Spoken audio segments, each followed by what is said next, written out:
Why do I need to go to church if God is everywhere? And I can find God in nature, on top of a mountain, or in the ocean.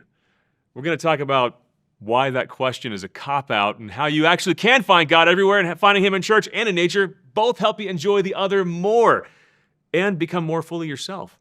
More importantly, we're going to talk about how to today on the Fr Nepil Show. I tell people who are nervous going to confession meals, like, I've never heard one as bad as the one I gave at 17. So don't worry about it. It was an egocentric life, chasing the moment, chasing the perfect climb up the mountain, whatever it might be. You're just in it and you're going deeper and deeper in it, but it's not satisfying. Then I started to look for, like, how do I break deeper into the reality of things? And that's when I started doing psychotropic drugs. The first person to celebrate Mass on the top of every one of the 54 14ers. It's amazing. There's nothing like it. There's nothing like it. The summit of the faith, the Eucharist, on the summit of a mountain. I don't think it gets better than that.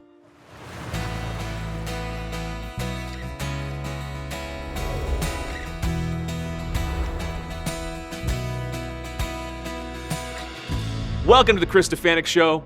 We are here every week to give you the tools and inspiration you need to live your everyday life with joy. If you want daily inspiration, no strings attached, click below this video and sign up for the Daily Anchor. Also, I want to thank our missionaries of joy who make all this work possible, and this episode is sponsored in part by EWTN. You can catch this and so much more on EWTN Plus streaming. See the link below this show in the notes. So you may have gotten the comment from people before, dude, why do I need to go to church if I find God on the top of a mountain? Okay, I have a couple answers to that question. Number one, yes, God is on top of a mountain. God is frankly everywhere. So is water. Your body is 60% water. And yet, you go to a water fountain, right? Number two, why not both? I think that question is the biggest cop-out ever. Why not go to nature and spend an hour a week at church? It's not like those things are mutually exclusive, but this is the most important thing, guys. You should go to both. Because when you go to nature, you learn how to be more human again, and you encounter God in a unique way. When you go to church, you start to see nature through the lens of being a gift from a creator who loves you, and doing both those things actually helps you enjoy life more. Each propels you to the other, and I'm so excited to dive into this today with a true mountaineer and a priest. I'm here today with a priest who is exactly like Father Mike Schmitz, only smarter and slightly better looking. Oh, the gloves are off. We just did that. Yeah, buddy. He's going down. No, I'm kidding. I love Father Schmitz, and I love Father John Nepil, vice rector and professor at St. John Vianney Seminary in Denver. That's right. Our hometown. One of the 1,000 or so people to summit all the 14ers of Colorado. That's true. 54 of them. Yep. And it's not that, how many people? It's under 2,000. It's the number is the registered official account, Okay. so we don't actually know. But yeah, something like 1,300, 1,500, something like that. But most importantly, the first person to celebrate Mass on the top of every one of the 54 14ers. That's right. In Colorado. That's right. How epic is that? Yeah, it's amazing. There's nothing like it. There's nothing like it. The summit of the faith, the Eucharist, on the summit of a mountain. I honestly, I don't think it gets better than that. There's some times where I envy priesthood. That would be one of them. Yeah. Right? Another one, leading pilgrimages to the Holy Land. The priests who go into the tomb yeah. and come out like, hey, I can dig that. Yeah. That's a moment. Yeah. That's a thing. Yeah. I got to say, I buy this book. I love this book about the experience of hiking through the Colorado Trail and summiting all these mountains. I agree with Archbishop Chaput in the foreword. I didn't expect to like this book. Yeah. And I was I love his straightforward style. Yeah. And he's just like, you didn't think I'd like it. I grew up in Kansas, didn't think I'd care. But when I first saw it, I thought, okay, this is like nice for people who are best friends with Father John and like want to hear his random letters. It's a series of letters written from a hike. You're right. Like, what can this do for me? Not to inflate your ego, but this is up there with Belloc's Path to Rome. Thank you. It means a lot. And I really, literally mean that. Yeah. Like, this is an incredible book. Yeah, it just wow. You started with your own childhood and how your dad brought you into the mountains. And there was one story where said, son, tonight you're going to learn a valuable lesson. Yeah. All right, so tell me about that story. Yeah, so some of your first memories, which would have me running from the mountains anyway. Yeah, 12, 13 years old. My dad's a West Point Army Ranger, career officer. Great guy, nicest guy like in the world. But like he knew how to form character and grit in his sons. And so we get to the base of Mount Elbert. I've never done this thing called climbing a 14er. 14ers are 14,000-foot peaks. We have 54 of them. Colorado is kind of the center of the Rockies, and it's the rooftop of the Rockies here. They're all situated in about a 50-mile radius. It's just like everything kind of comes to the heights right here in our backyard. So these peaks are they're kind of a thing to hike or climb depending on the technicality. We went up to do Mount Elbert, my first one, with my dad and brother, and get into the tent and kind of digging through the backpack and looking for all the things and realize like very quickly, frantic, panicked, no sleeping bag. And my dad had told us like, wait, how it's old going were to you be again? cold, probably like 12. Wow. Yeah. And he said, you guys make sure you pack everything, check your bags before you leave. And it was early September, so it was starting to get cold. The nights were getting cold. And we were at 10,000 feet at the base of the mountain. And we sat in that night, and I was like, how do I look as pathetic as possible to elicit this paternal empathy, which surely my dad will say, you know, we all make mistakes, and this is a great moment for me to kind of sacrifice for my son. Oh, no. I was like, Dad, I forgot my sleeping bag. And he goes, son, tonight you're going to learn a life lesson. And that was the first of many life lessons for making mistakes. I start that story because it was the worst night of sleep of my life. I didn't sleep at all, just laid there with my jacket around my legs. Got up at like 5 to hike this thing, which just goes forever. Mount Elbert's the highest peak in the state, and it's got several false summits. So you get up to it and you think this is the top, not the top, not the top.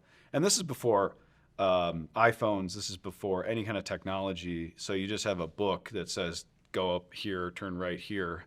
And so you have no idea if you're actually in the right place. And I was like, this sucks. This is like the worst thing I've ever done in my life. I hate this. I'm never doing this again. And I just kind of came down and I was like, that was awful. Never doing this again.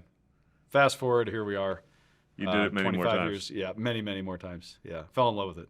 Wow. Yeah, I came down the mountain that day and then just discovered something. You tasted something above tree line. There's a spot at 12,000 feet where the oxygen is so depleted that there's no vegetation. There's no trees. They just literally stop. It's pretty wild. It's eerie. But the transcendence, the view, the power, the majesty of creation from that spot, I was just in love. Yeah, I feel bad for my friends from Kansas because there is something above tree line that's eerie's the right word. Yeah. It's otherworldly. Yeah. Like everything sounds different up there. Yep. It's incredible. The sound, the feel of the air, the temperature is dramatic, and it's just a sudden thing. You just walk out of the trees, and it's just nothing. It's incredible. Yeah. So despite that miserable experience at the age of 12, you kept going back by yourself with friends, like when you were in high school. Was this something that you were constantly trying to get up there through your high school years? Yeah, it was, and it was simultaneously. I'm moving towards deeper into the backcountry, getting into different kind of adventure activities with some buddies in high school, and also drastically moving away from my Catholic upbringing, like as fast as possible. Yeah, what did that look like for you? Well, I grew up with a Catholic family, great mom and dad. I mean, I make them sound awful. They're going to watch this and be like, really? Thanks, man, throwing us under the bus. But they were a classic kind of boomer Catholic who grew up in a culturally Catholic place, mom in Minnesota, dad in Montana, farm communities. There's a simplicity to their faith, but there wasn't a working knowledge and an ability to communicate that. And we've talked about this for many years, and my dad's now a deacon, and you know my parents. Oh, you celebrated Mass with your dad, which is the coolest thing ever. Yeah, amazing. So things have come full circle, but it was a bunch of rules and ideas.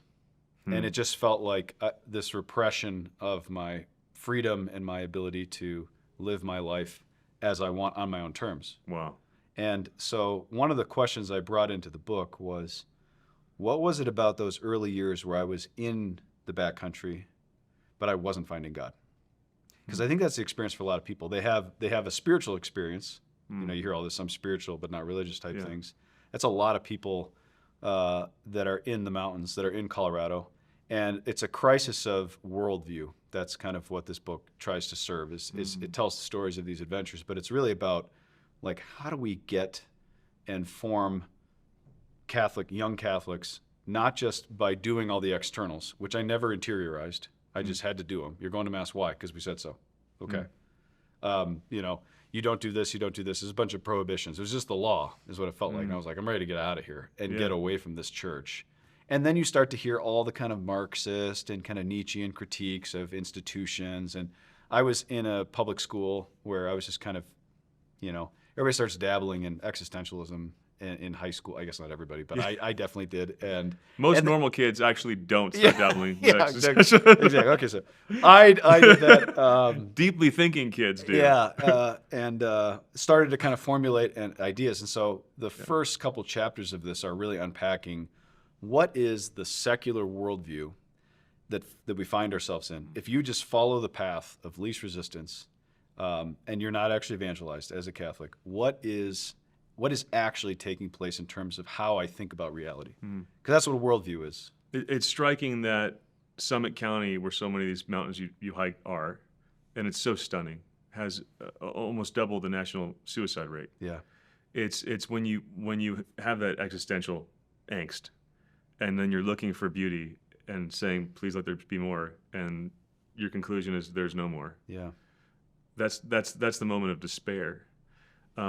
Yeah. So, but you were looking for more in the mountains. Were you conscious of the fact that you were looking for more? That what your parents were raising you with wasn't working, or was it more just, hey, I just want to get away? Yeah, it was. I would say I was not very self-aware as an adolescent, but I was definitely searching big time. Okay. Looking for something deeper, because what was happening was there's a kind of pressurization to teenage existence that can happen, where it's just like everything's cutthroat, academics, competitive. Hockey, you get locked into this world, and what I found was a real escape from that. And I think that's what was driving me deeper into adventure and doing crazier and crazier things. And that was kind of the trajectory I was on. And I detail some of this in the book, and also stories of people who could have been me, who died doing whatever type things, just pushing it to the max.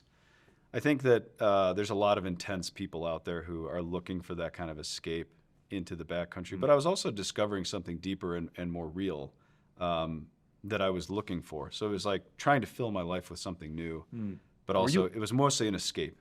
Yeah. Were you a phone addict? No, probably not. I didn't even have a phone. Okay. Yeah, like this is like late 90s, early 2000s. Yeah, okay, this is the difference. Yeah. Now when kids I made fun of you with existentialism, but everybody does in their teenage years have an existential angst. Yeah. And now usually when they experience it, they just numb the pain with, I'm just going to scroll. Because you want to numb pain. Yeah. And we had to just literally sit there in pain. Yeah. Why do I exist? Yeah. I got to think about this. Yeah, I remember getting my first phone. I was like a junior in high school, and it was one of these block Nokia phones. Remember, you could like change the cover. All you had was Snake on there. There was a game called Snake. It's like the dumbest thing ever. Yeah, it wasn't going to. That's not going to do anything. So you have to literally face it. Yeah. And you went to the mountains. Yeah. Tell me about how that led you to faith. What was the connection there that you were making that other people who go to the mountains and end up despairing sometimes don't make? So, and this is where I hope this book will tie together two different things. One is this deep kind of insatiable desire that we have to be immersed in creation, not just the mountains, but just in general. Just we want to be immersed in the reality of creation, because it's this more real in a lot of ways. Silence and stillness and solitude and the beauty, it's almost like it magnifies life, I feel like, being like really immersed in the backcountry. But what I don't want to do is play that against the institution and especially the structure of the sacramental reality of the church, which is what brought me to Christ. So I did not meet him on a mountaintop. I met him in the depths. This book's called The Heights and the Depths. I met him literally sitting outside of a Student of the Rockies conference, because I left, and I was sitting on a concrete sidewalk in the middle of a city, and a priest came outside and talked to me when I was 17. So the mountains were teeing you up? Mountains were teeing me up. How? I think that it was breaking me. It was bringing the questions to bear. Because the way I describe creation in the mountains is, they can awaken the questions. So fast forward, I'm 27, I'm now a priest, I'm the chaplain of the University of Colorado. I started bringing young people into the backcountry just because I knew that it's all in there. The religious sense is a real thing. We're not just spiritual, whatever that means. We are religious, and it's a sense in us. There's a correspondence and a desire of the heart. It's just you got to kind of reframe the thing, reframe the situation of life, the circumstances, let it draw out. So I think the questions started to get awakened by this searching, by this moving more deeply into creation. But then it was priesthood, confession, Eucharist, bam, Christ. That's what it was that night. I want to circle back to that conversation with that priest, but first I want to read something from your book, which again, I read and love the book. Get the book. You wrote, "The more I climbed, the more frustrated and disenchanted I became," which really struck me. At the heights, I was glimpsing something real, but only for a moment. And then I returned home even more unsatisfied. And it made me think of my bride's conversion on a beach in Kauai. I love that story. Yeah. She looks around, gets an overwhelming urge to say thank you. She's thinking, who am I thanking? Yeah. And the worst moment for an atheist is when he wants to say thank you and has no one to thank, right? Yeah. But it wasn't only that, like, this is so beautiful, there's got to be a source.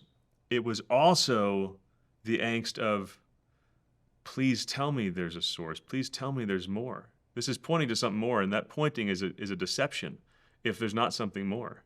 And that's what you describe here. I returned home unsatisfied. So you went to the height, and it's like, is there a greater height that this is pointing to, or is this a trick?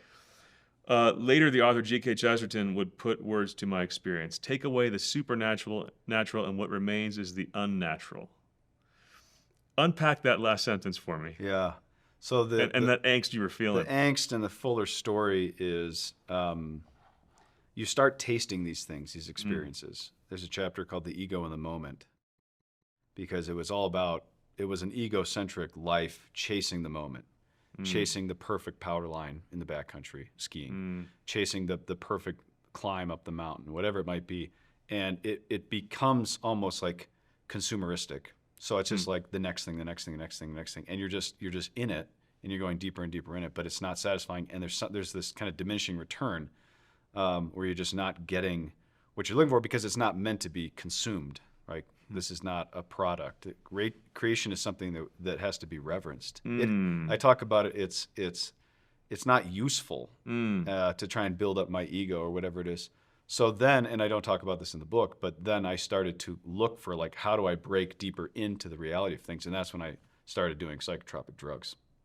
Wow. So marijuana and shrooms became part of our experience in the mountains, because I was looking for Jim Morrison, break on through the other side. I mean, that's what it was. I'm here. Please tell me there's more.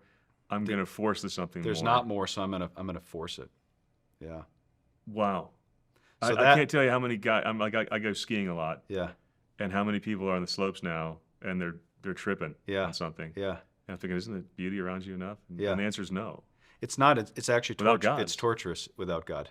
And this is why I think it's heightened in the Summit County.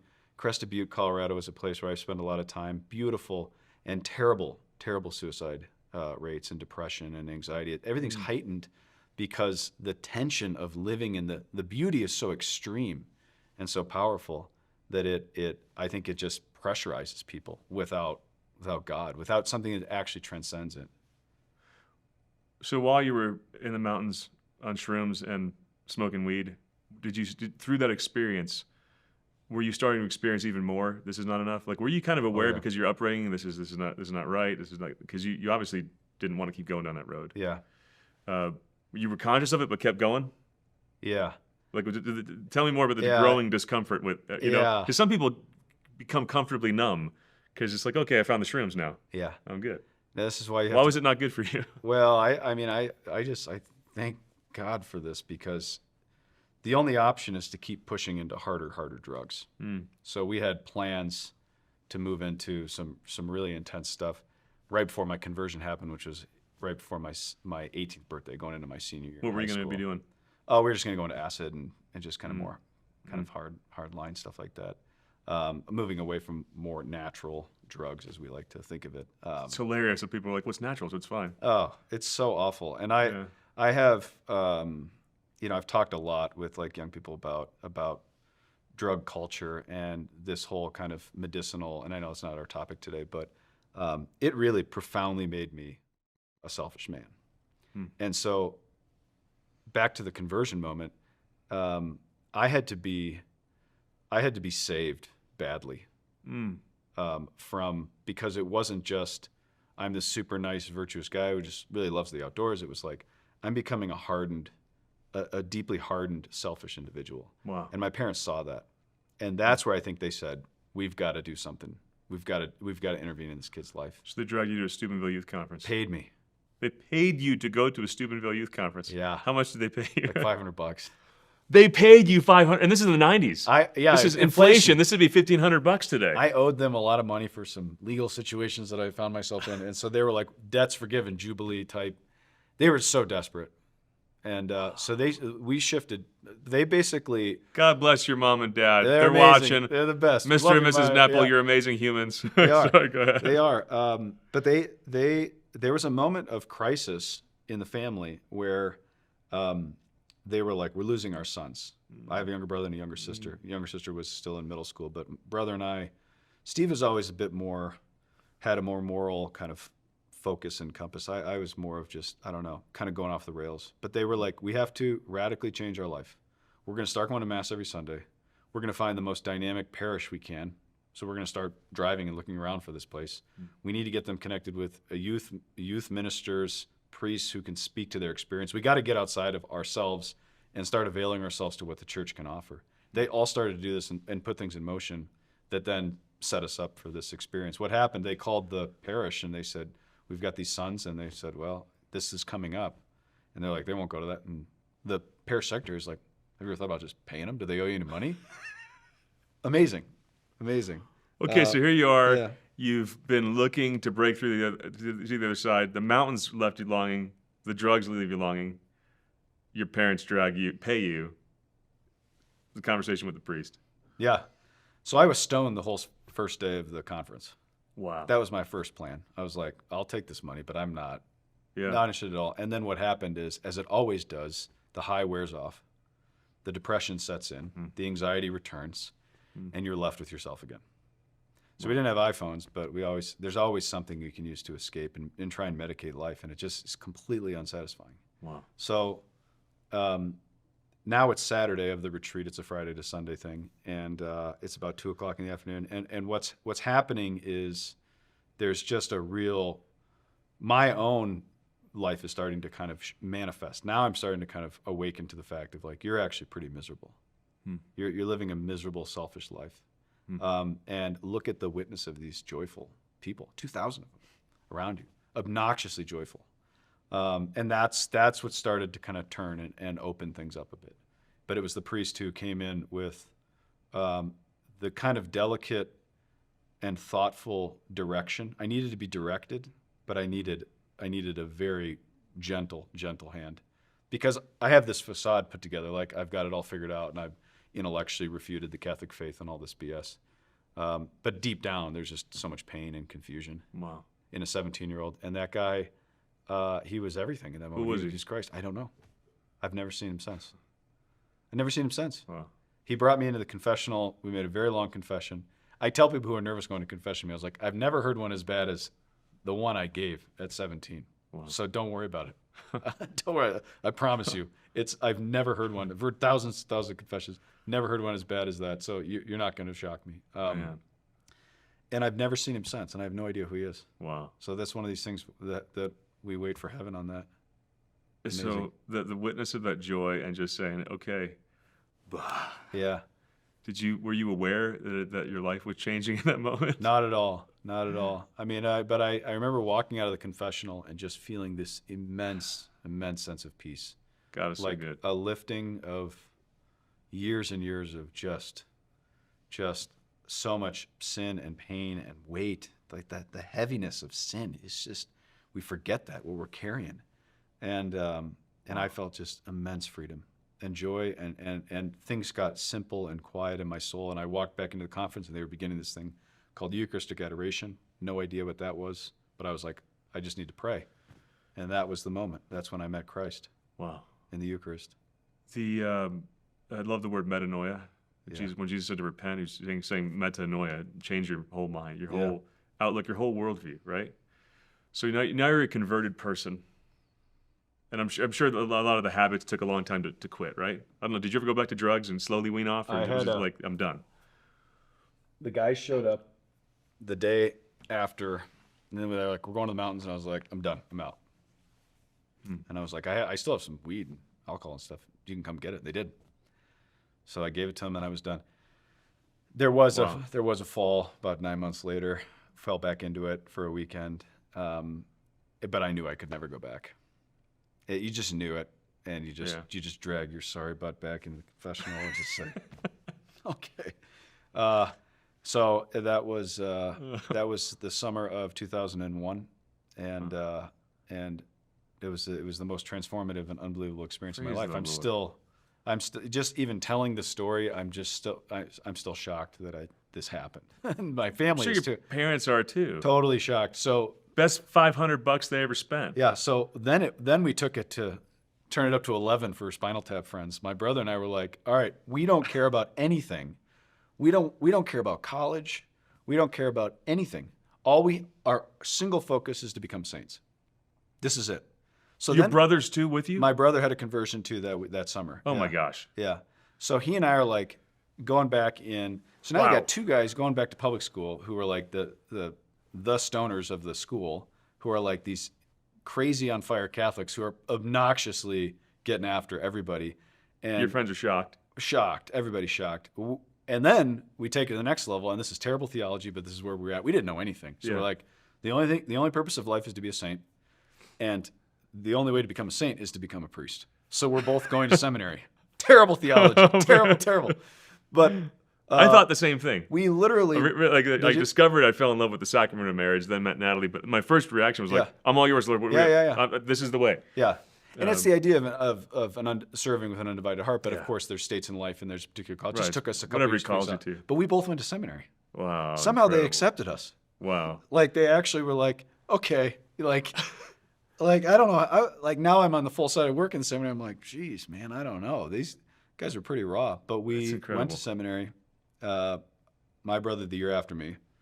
And after several years of learning how to pray and being kind of immersed in life, the call was clarified that I was called to be a priest. My brother, the call was very clear. He's called to marriage. Praise God. He's now married. He works in the church in upstate New York. Hey there, I just want to share something really important with you guys real quick. You know what's crazy? This entire show, every episode, every conversation, every life changed, only happens because of our supporters. The Chris Stefanick Show is powered by people like you, people who believe in spreading the joy of the gospel. Now here's the deal. Each year we reach millions of people, but there are millions more that have not received not just the good, but the great news of the gospel.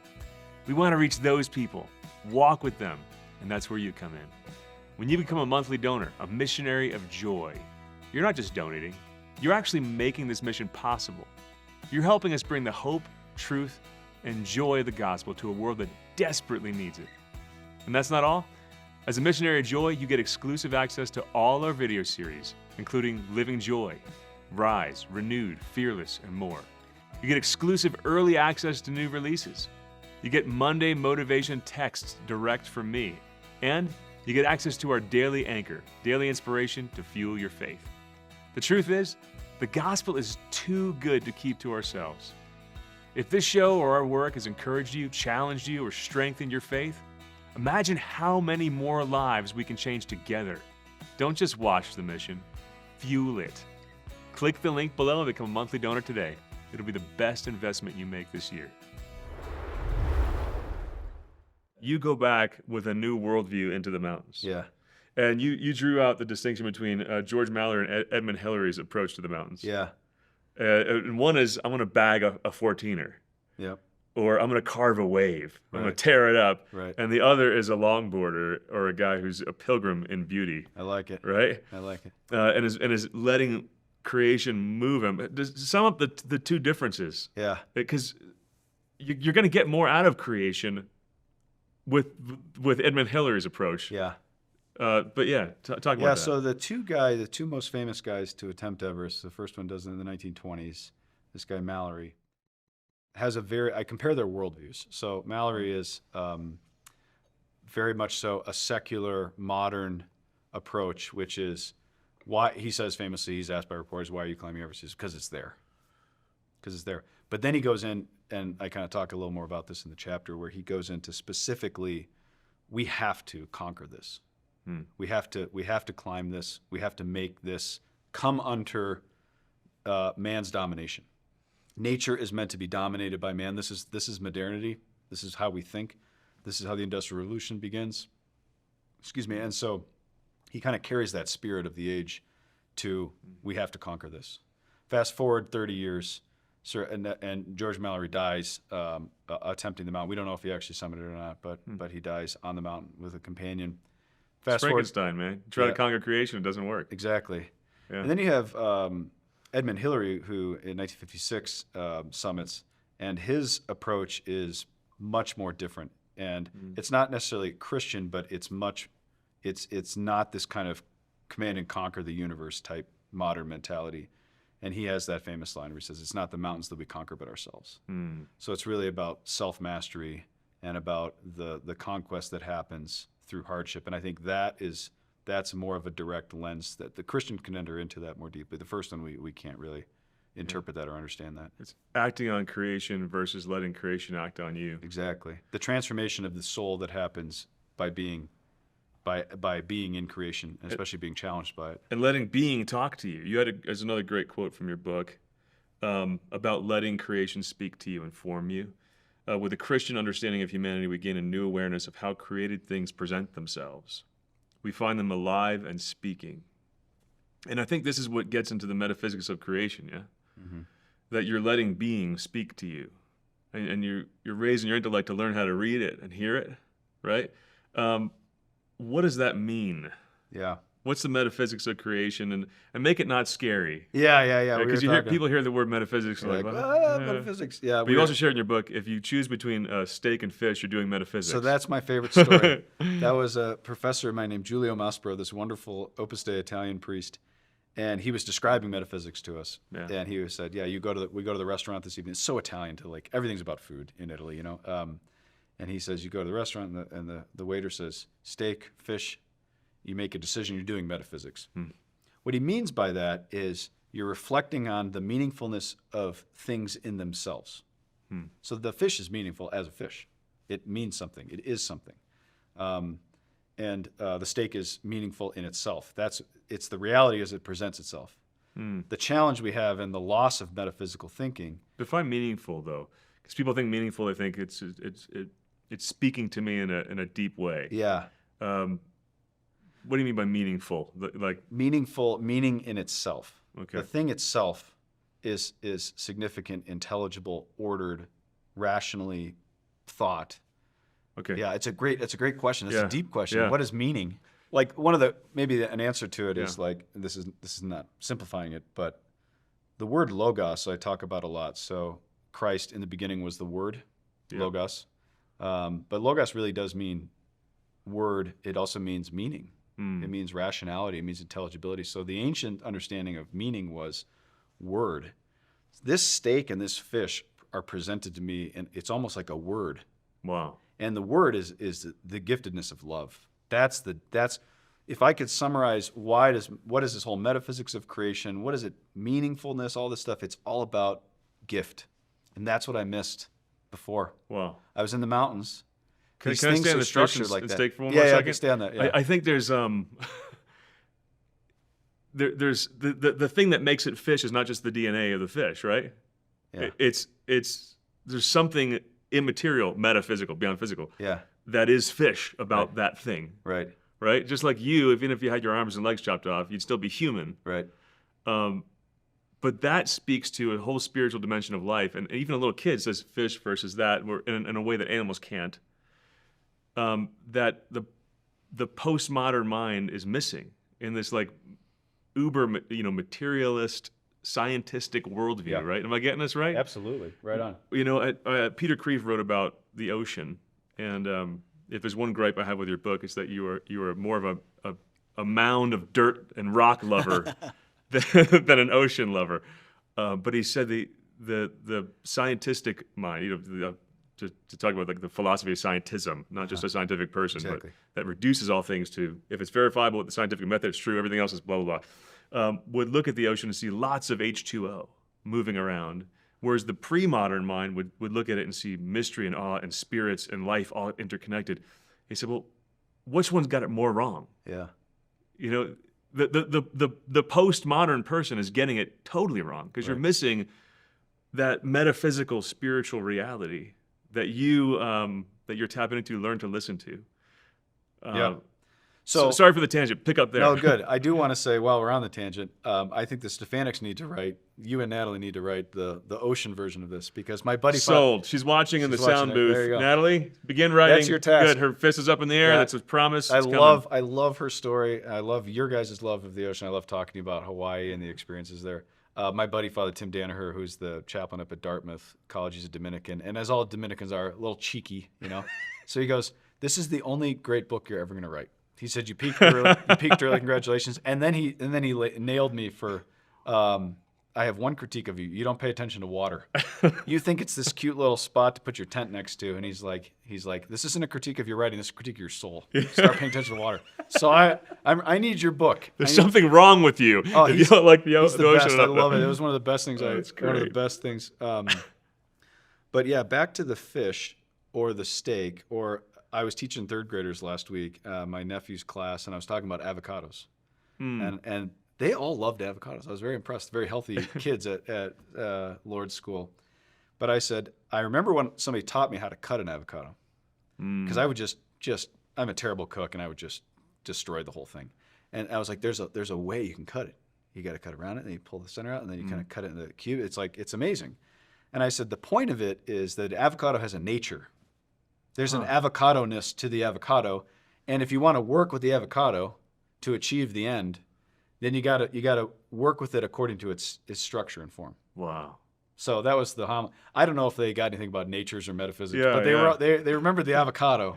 That's awesome. So there's something about the word-like structure, the meaningfulness, the significance of the thing in itself, and to your point, metanoia, which is the conversion of the mind. So conversion of the Christian life it's fundamentally begins up here.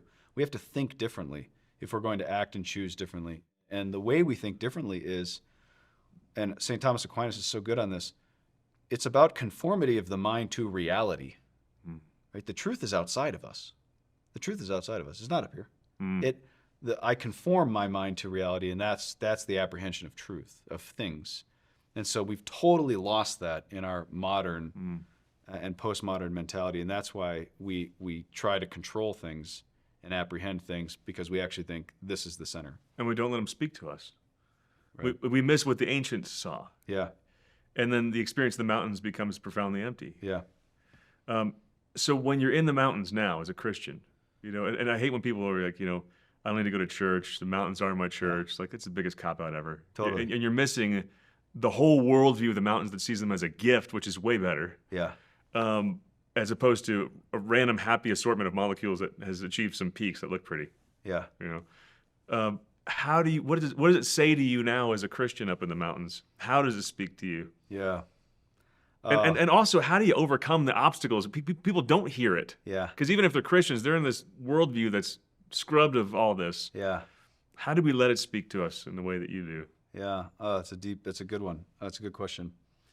So I think the first thing that happens when I go into the mountains, and again, you can get on I-70 and drive west into the Rockies, but you're still in an urbanized environment. You got to get off the trail a bit.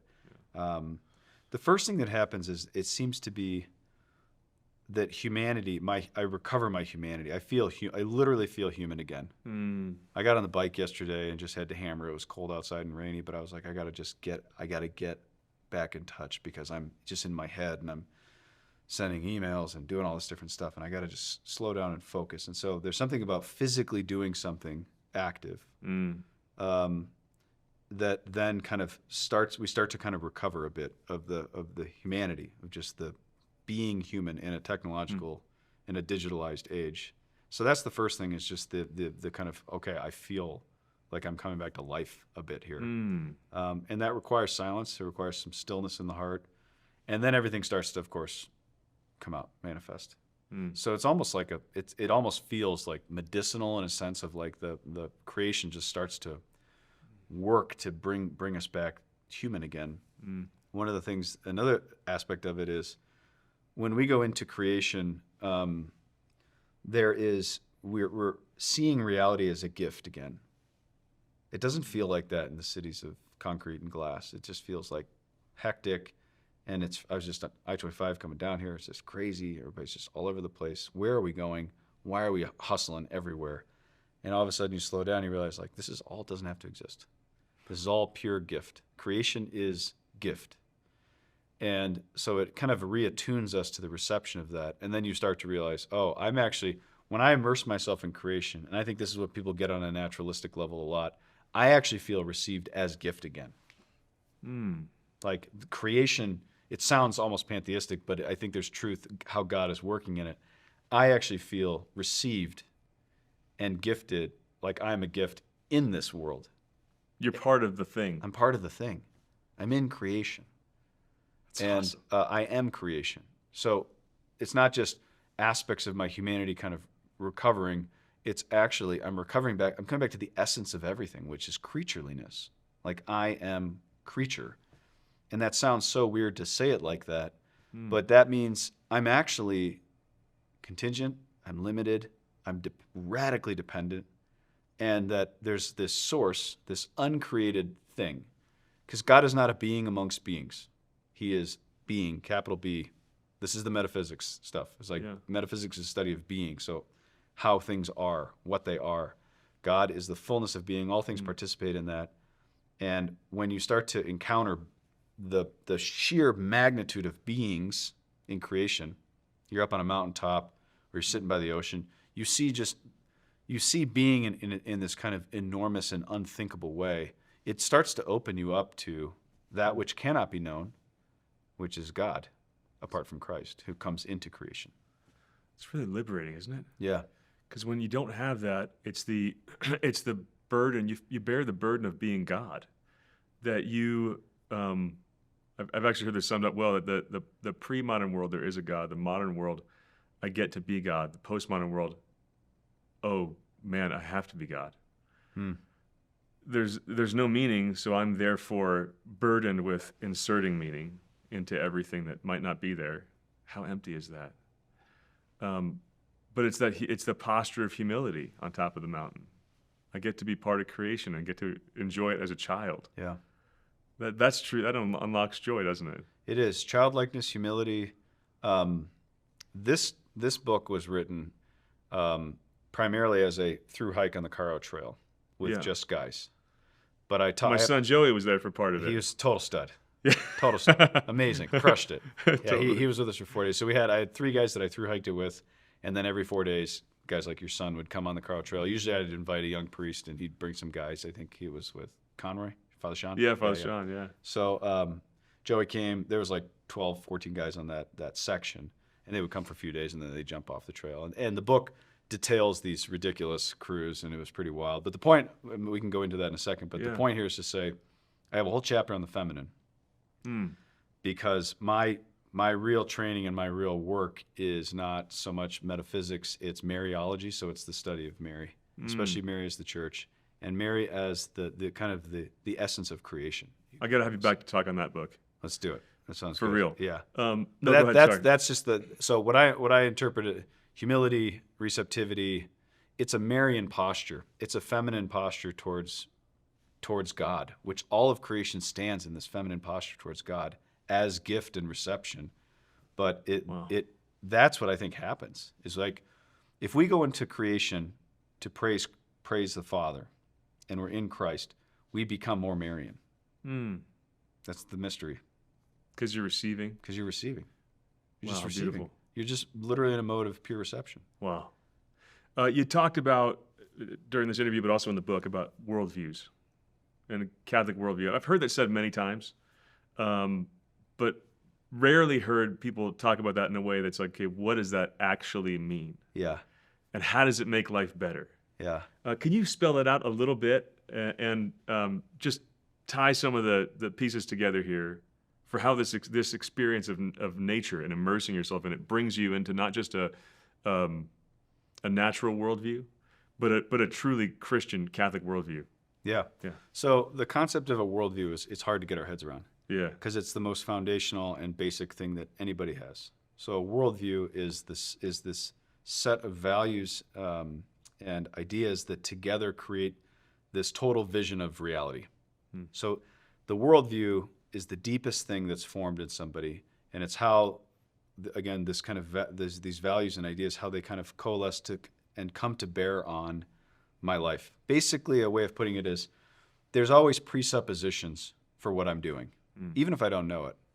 What I had for breakfast this morning, to the deep questions of who am I going to marry? Am I going to go to Mass on Sunday? Am I going to climb mountains or swim in the ocean?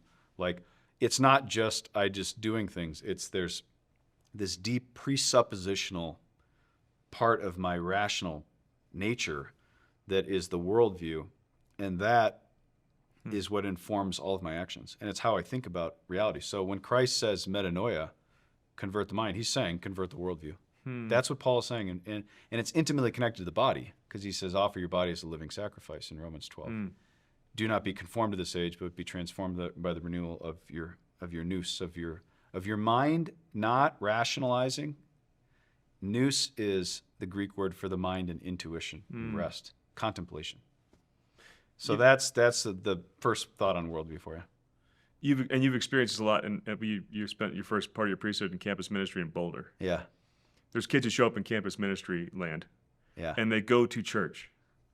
And they might even be really excited about going to church. And they go to the Focus Seek conference and all that stuff, you know?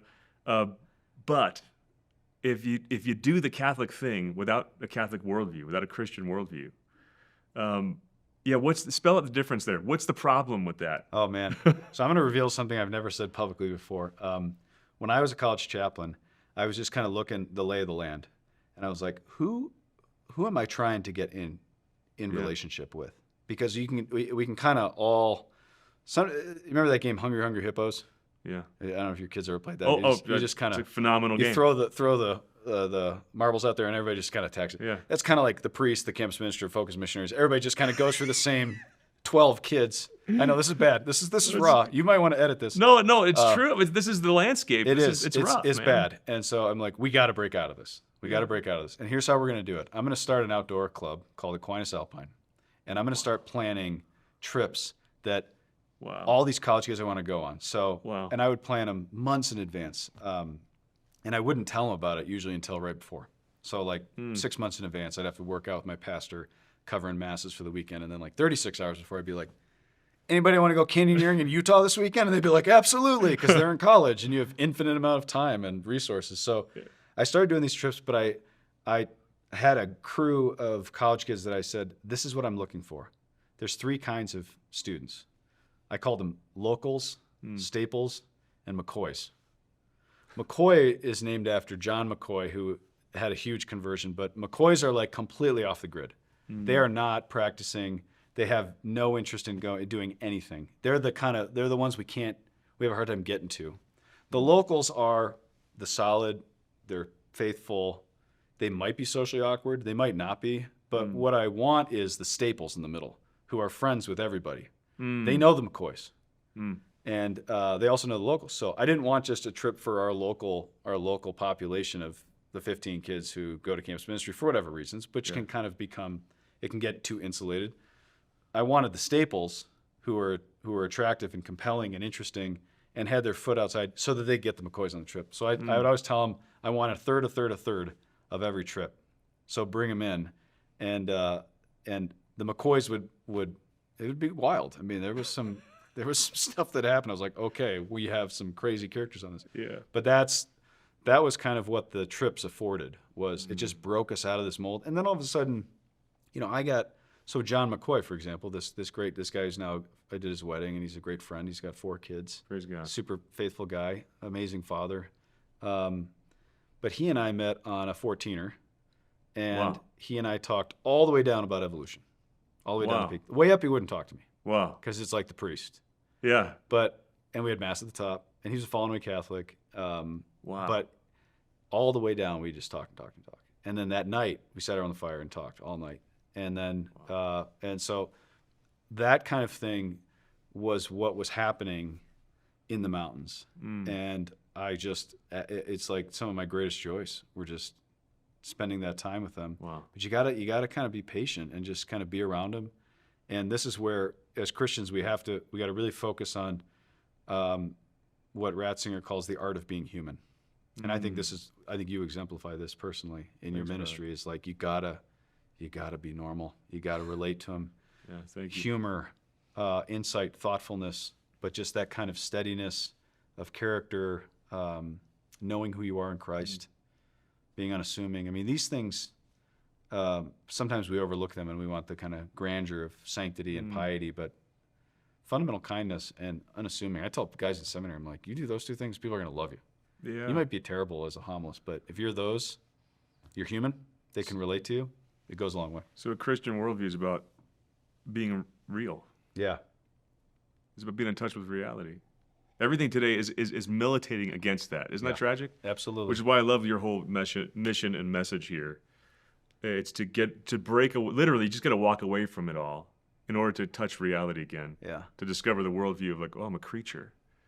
Because we forget even on that basic level, in large part because of our phones. Yeah. So I think that there's we're living in just an unbelievable moment. I don't even think we realize the change that's happening among us. And then Elon Musk drops out of the future and is changing everything now. It's like crazy the world that we find ourselves in. One of my concerns is not just reacting to the world. I don't want to react to the world and be like, phones are bad and become Luddites or something like that. But how do we integrate this and how do we think more deeply about the questions? Yeah. And one of the main pitfalls, and again, I think this is you're doing a lot of good work on this, is we're not immune to it, to the problems, the ideologies in the church, unless we're grounded in reality, which means creatureliness.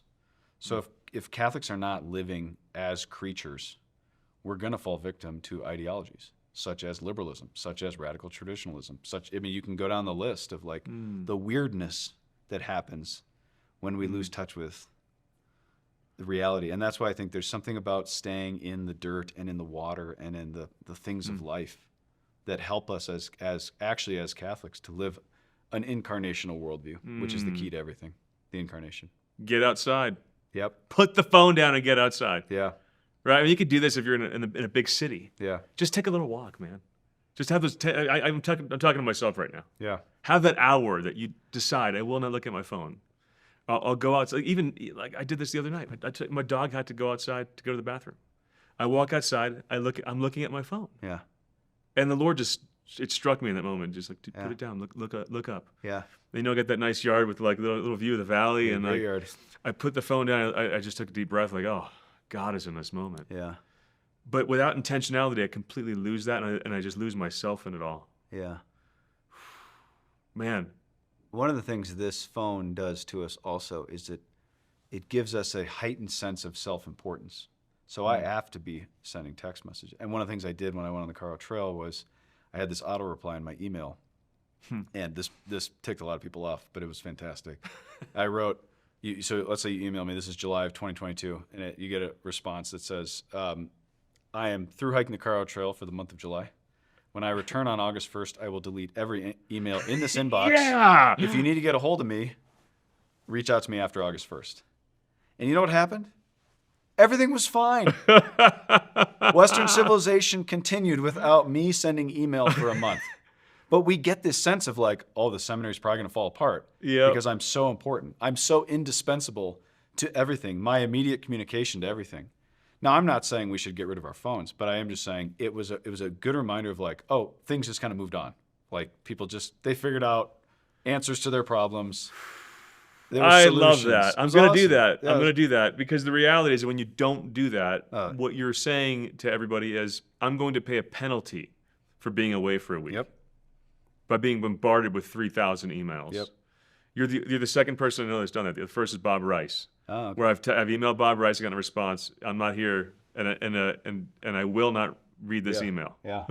Email me back in 2 weeks if you think this is important. Yeah. I love it. Oh man, that's tremendous. Okay, 2 more questions. Yeah. 1, scariest moment in the mountains, because one of the great things it does is humble you to be in creation, right? Again, I'm an ocean lover. There's the awareness that if things go sideways in 90 seconds, Yeah. I'm dead. You're toast. You know, I might lose consciousness under that wave, and but that there's something about that. Maybe it's a death wish. I don't know what it is, right? That draws you to that, and the experience and that slight danger. Yeah. A little bit of infinity, right? Yeah. Oh God, this is somewhere the mountains and ocean overlap. Sorry, just I love it. Keep brain's going. going I here. love it. And why the Lord, I think, preached in front of a sea. Unlike the sky, which is an image of infinity, you can't touch the sky. But a mountain and an ocean point to mystery and infinity and something bigger than us, but you can actually go there and, and touch the tip of it or climb the mountain. Yeah. And that's the incarnation. It's God who's touched down. I love that. And I think that heights and depths also, we're hitting to the extremities of creation. Yeah. So we're climbing to the top of mountains, looking up at skies, going to the depths, into the sea. I mean, that's when you start really kind of pulling the strings together of all of this in creation or in Scripture, you realize it's like this is really in the consciousness of the covenantal mind of how we think about creation in the Jewish world and the Christian. Yeah. So it really is about kind of moving through the expansiveness of things. And then you realize you're something bigger than you. Yeah. And the humbling, that's where I was. Most humbling, scary moment in the mountains. Lightning storm on top of Antero Peak. Should One never of the have been up 14ers? there. Yep, 14er. This is after my conversion. So the prefrontal cortex was not fully formed at this point. I was like 18 with my buddy Nate. And he and I went to class first period. I think it was like calculus or whatever. And we're like, this is lame. Let's skip the rest of the day. Let's go climb a peak. So we left school. But this is like early seasons. This is like in May. Weather's kind of touchy. And so we drive out there. It's a couple hours, and then we start climbing at about 11 o'clock in the morning, which is you should be down, almost back to tree line, if not out of there by then. Storms rolling in. We keep pushing for the summit. Why? Because we're 18 and we're totally invincible. Absolutely nothing bad can happen to us. And we get to the top, and there's so much static electricity in the air that we can feel it's shocking. There's metal in our boots, and it's shocking our feet. His girlfriend was with us, and the metal was shocking her from her earrings was shocking. Oh, that's terrifying. We had poles that just lit up. I mean, it was like something out of a X-Men movie or something. It just like we just threw them down. But by this point, the storm is breaking on us, and we're at the summit of the mountain because we're absolutely idiotic in what we're doing. And so then the first boom hits, and it was I've been around lightning above tree line before. I don't think there's anything more terrifying, but that boom was so powerful and the lightning was so close that it like shocked us and blinded us. And I just remember like falling to the ground, and how we didn't get hit because we were the highest thing. We were on top of the peak. And then we started to run. It could also kill you through the granite. Yeah. So then we started to just run down the mountain as fast as we could, and you could just feel it. And so that was absolutely the most terrifying moment of my life, and should have died. I mean, that was by the mercy of God. Humbling. Yeah. Talk about being a creature in creation and not God in that moment. Yeah. Dang. Yeah. Okay, then the last question. What do you say to the person watching who says, nature's my church? Yeah. God is everywhere. Why do I need to go to a church? Yeah. I would say because you're a human person. Huh. And because God didn't just become a mountain, he became a man. And men, humanity, live in relationship to each other. That's the only way that we can experience something that none of creation can express, which is actual interpersonal love. And so God's method is to become man, and then to draw all men to himself. He becomes the new Adam. And that humanity, supernatural humanity in God's grace, is the church. The church is not buildings. The church is not kind of dressing up and doing different things. All of that's at the service of transforming our humanity, especially our hearts, to open them completely to God. So if you weren't a human, if you were an antelope or a moose, I'd say, yeah, you're good. The creation can be the church for the moose. It can't be for a human person. Wow. That's profound. That's my first thought. That was a great first thought, Thank man. Really. There's an escape. It's individualistic. Like well, you said, you became selfish. Yeah. To say I'll do the spiritual thing on my terms, but that also translates when people go to church and it becomes a maybe more agenda-driven experience of church. That's Totally. uber left or uber right or uber traditionalist, or it becomes about the trappings and forgets the experience of humanity together in Christ. Yeah. That's a non-human experience as well. It's obviously closer to the reality, Yeah. but it's dehumanized, It is. and that's what our whole generation is drawn to right now. I just was reading studies about the people who are leaving Catholicism. For every 100 people that enter, 800 or so leave. Mm-hmm. And there's some people saying, well, don't you see like there's this more traditional stuff's exploding and everybody's drawn to that, and there's a truth there. But the vast majority of people are not becoming, if they don't find Christianity, they're not going they're not going Muslim, they're not going to something that they're not drawn to that. Right. What they're drawn to is, it's not even the nuns anymore where they're saying, I'm not religious. They're being drawn to, I'm vaguely spiritual, I might even call myself Christian, but there's no embodiment in connection with real humans. Yeah. It's about something, a system that I'm doing on my terms. It's either in nature or on my app, and that's it. Stops there. Yeah. But there's a thread here between all these poisons. I could just open up an entire other hour. Maybe I know we could it go was a out, we mistake. go forever. But I will say on that point, I was talking to somebody recently about this, and I said, we need to live our Catholic faith it's not so much about being spiritual as it is about being incarnational. I think sometimes we use this spiritual becomes over-spiritualizing. We're playing into the zeitgeist, the spirit of the age. spirit of the age by over-spiritualizing the faith. The great temptation of the Catholic faith has always been Gnosticism since the very beginning, to reduce it to this kind of spirit, this knowledge, this idea. And I see a lot of that kind of playing out. And what we just need is just good old-fashioned incarnational life, which means that you're finding God in the ordinary human things, and you're attentive to him in the reality of creation. I tell my guys in seminary all the time, they always complain about the traffic if they're not from Denver, which I'm like, I was here before there was traffic. So I remember. I was here Yeah, too. you remember that? It was awesome. Yeah, it was awesome. You could go anywhere in the city. And I always tell them, I said, just remember, you're not in traffic, you are traffic. I'm like, you are. So you're not in creation, you are creation. That's the kind of example I use. So I think that creatureliness, living that out in the practice of our Catholic faith, which can be everything from practically just living in the dirt and in the water and in reference to the mountains and putting the screens down, to actually thinking more deeply about how God communicates himself to us. What does it mean that he became incarnate? That wasn't just a thing that happened 2,000 years ago. That's the very method and the very structure by which he continues to reveal and be in relationship to us. And in the dirt and the water of each other, and of the sacraments, and all of Exactly. it here. Exactly. It's all the same thing, Yeah. you know? Like, we make Yeah. these false distinctions between, like, there's creation and there's grace. And God's like, no. All of it's coming out of my being at every nanosecond. Yeah. Enjoy the whole thing. Exactly. Don't pick one or the other. It's all him. Yeah.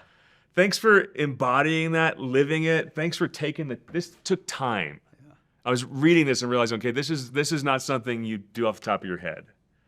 So thanks for sinking your heart into this. How do people get this book, by the way? To Heights and Unto Depths, Letters from the Colorado Trail. So it's available on Amazon, Ignatius.com if you want to support Ignatius Press directly.